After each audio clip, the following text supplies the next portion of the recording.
Hello everyone, हम लोग आज डिराइव करने वाले हैं सेंट्रीपिटल एक्सेलरेशन, इसका फॉर्मूला। और ये काफ़ी इंपॉर्टेंट है। पहले सेंट्रीपिटल एक्सेलरेशन होता क्या है? तो centripetal acceleration is the rate of change of tangential velocity. और ये डेरिवेशन काफ़ी इंपॉर्टेंट है बिकॉज यहाँ पर डायग्राम इसका थोड़ा कॉम्प्लिकेटेड है, कंफ्यूजन क्रिएट करता है। तो आज हम बहुत ही सिंपल वे में बताने वाले हैं इसका डेरिवेशन। तो सर्कुलर मोशन में ही सेंट्रीपिटल एक्सेलरेशन आता है। तो हम लोग चलिए एक डायग्राम बनाते हैं और एक ऑब्जेक्ट का सर्कुलर मोशन को हम लोग देखते हैं। सपोज एक सर्किल है और इसका कुछ रेडियस हम लोग ले लेते हैं। यहाँ पर इसका रेडियस सपोज आर है। सर्किल का हम लोग रेडियस आर ले लिए, तो इसका सेंटर हम लोग वो यहाँ पर एज्यूम कर ले रहे हैं। और हम लोग एज्यूम करेंगे यहाँ पर कि एक पार्टिकल है जो कि कांस्टेंट स्पीड से इस पर मोशन कर रहा है। Suppose at any instant particle यहाँ पर था और इसका वेलोसिटी हम लोग v1 एज्यूम कर लेते हैं। यहाँ पर जब पार्टिकल था तो इसका वेलोसिटी सपोज v1 फिलहाल इस डायरेक्शन में था। टेंजेंशियल होता है वेलोसिटी का डायरेक्शन एनी पॉइंट पर। तो ये v1 का डायरेक्शन हो गया पार्टिकल का। अब एनी इंस्टेंट पर एज्यूम कर ले रहे हैं पार्टिकल है सपोज यहाँ पर एनी पॉइंट। और यहाँ पर पार्टिकल का वेलोसिटी कुछ हम लोग यहाँ पर एज्यूम कर लेंगे फिर से v2। तो यहाँ पर वेलोसिटी टेंजेंट के लंब होगा। तो हम लोग थोड़ा सा पीछे से डायग्राम बनाएंगे और यहाँ पर टेंजेंट एक बना देते हैं।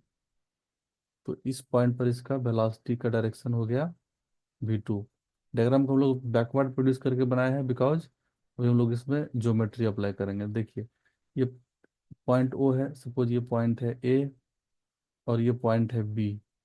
यहाँ का वेलोसिटी सपोज v1 है। वेलोसिटी है तो हम लोग यहाँ पर वेक्टर ले लेते हैं और यहाँ पर वेलोसिटी वेक्टर v2 है पॉइंट बी पर, जब पार्टिकल बी पर आया तो। और ये एंगल को हम लोग सपोज थीटा ले लेते हैं। तो अब हम लोग यहाँ पर क्या बोल रहे हैं कि पार्टिकल का स्पीड कांस्टेंट है, मीन्स मैग्नीट्यूड ऑफ वेलोसिटी जो ए पर होगा वही बी पर होगा। ए पर वेलोसिटी है v1 और बी पर वेलोसिटी है v2। तो हम लोग यहाँ पर लिख सकते हैं, यहाँ पर मैग्नीट्यूड ऑफ v1 इक्वल हो जाएगा मैग्नीट्यूड ऑफ v2 का, और वो हो जाएगा इक्वल टू v एज्यूम कर लेते हैं। v इसका स्पीड हो गया इस सर्किल पर। तो अब देखिए ये एंगल थीटा है तो ये एंगल हो जाएगा 180 minus theta. 180 sorry 180 minus theta, हाँ। ये एंगल हम लोग का 180 माइनस थीटा हो गया बिकॉज ये 90 है और ये 90 है। और ये कंप्लीट क्वाड्रिलेटरल एक बन रहा है।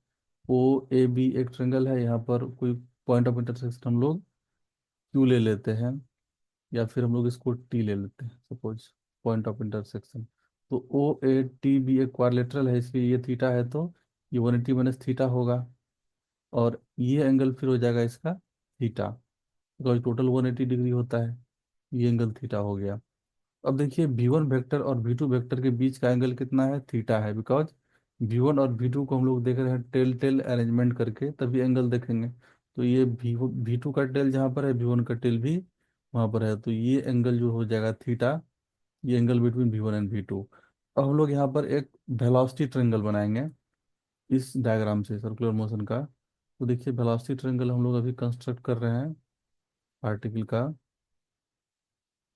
और हम लोग यहाँ पर इसको बोल देते हैं फिलहाल v1 और इसको बोल देते हैं v2।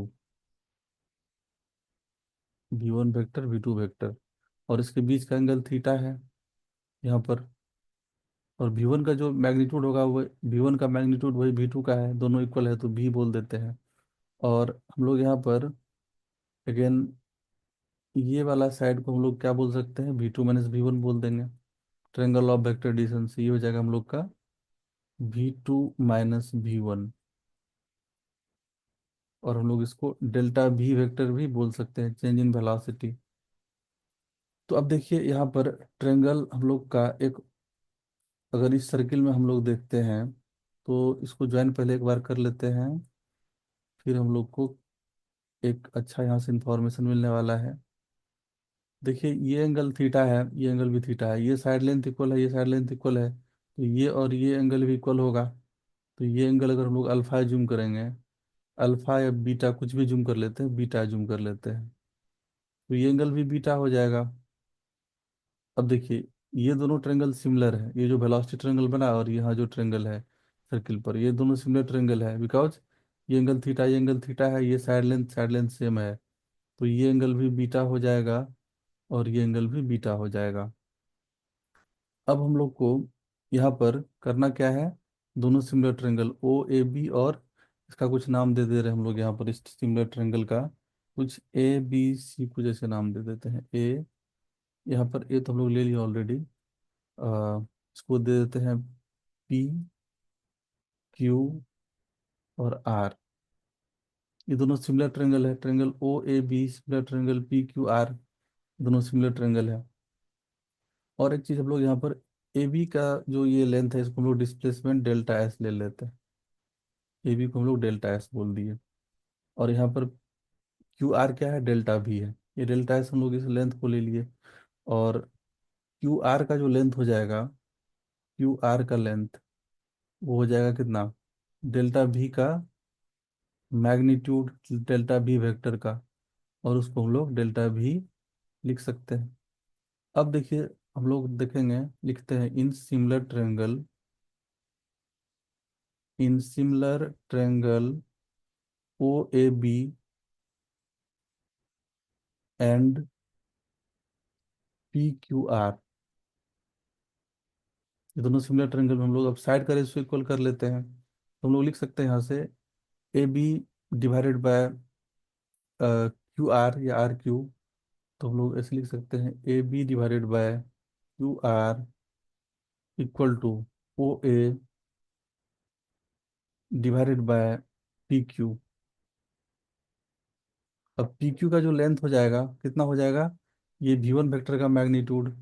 तो अभी हम लोग यहाँ पर लिख सकते हैं इसको, ए बी का लेंथ हम लोग को डेल्टा एस यहाँ पर लिखें फिलहाल, डेल्टा एस। और क्यू आर हम लोग का है यहाँ पर से, क्यू आर है डेल्टा भी, क्यू आर का लेंथ है देखिए डेल्टा भी है। देन ओ ए, ओ ए है आर रेडियस, और पी क्यू जो है वो वी वन वेक्टर का मैग्नीट्यूड हो जाएगा हम लोग का पी क्यू। तो इसको हम लोग थोड़ा सा सिंप्लीफाई कर लेते हैं एक स्टेप में, तो ये हो जाएगा delta S by delta v equal to R divided by V one का मैग्नीट्यूड, वी टू का मैग्नीट्यूड सेम है, भी हो जाएगा। तो अब हम लोग यहाँ पर इसको थोड़ा रीअरेंज कर लेते हैं। ये हो जाएगा v into delta S equal to are into delta v. अब हम लोग क्या कर लेते हैं, बोथ साइड डेल्टा टी से डिवाइड कर लेते हैं। Suppose delta T time interval में पार्टिकल ए से बी मूव किया, तो हम लोग बोथ साइड डेल्टा टी से डिवाइड कर लेते हैं। V into delta S by delta T equal to are into delta v by delta T.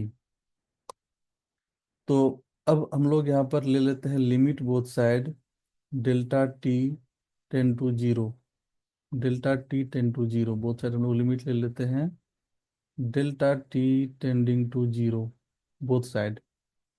तो अब यहाँ पर हम लोग का क्या आ जाएगा, delta s by delta t को हम लोग d s by d t बोल देंगे। तो लिख देते हैं यहाँ से भी into d s by d t equal to are into d v by d t. तो अब देखिए यहाँ पर जो d s by d t है, ये हम लोग का वेलोसिटी हो जाएगा, डिस्प्लेसमेंट, इसका rate of change of position, इसको हम लोग वेलोसिटी बोल देंगे भी। And r, d by d t क्या है, मैग्नीट्यूड ऑफ इंस्टेंटेनियस एक्सेलरेशन हम लोग बोल सकते हैं इसको। या फिर हम लोग इसको बोल सकते हैं कि magnitude of rate of change of speed. तो इसको हम लोग यहाँ पर सेंट्रीपिटल एक्सेलरेशन ए सी बोल देंगे। तो अब यहाँ से ए सी का वैल्यू कितना आ गया, बी स्क्वायर बाय आर। यहाँ से ए सी का वैल्यू आ जा रहा है, ये भी और भी मल्टीप्लाई हो गया, b square divided by r. तो ये था एक्सप्रेशन फॉर सेंट्रीपिटल एक्सेलरेशन, जो कि हम लोग इसको वेक्टर मेथड से प्रूव किए। काफ़ी आसान है। इसका एक और मेथड है जिसमें कि हम लोग दोनों सेंट्रीपिटल और टेंजेंशियल एक्सेलरेशन एक साथ फाइंड करेंगे। वो मेथड भी हम लोग जल्दी ही डिस्कस करेंगे। तो आई होप ये आप लोग को समझ में आया होगा।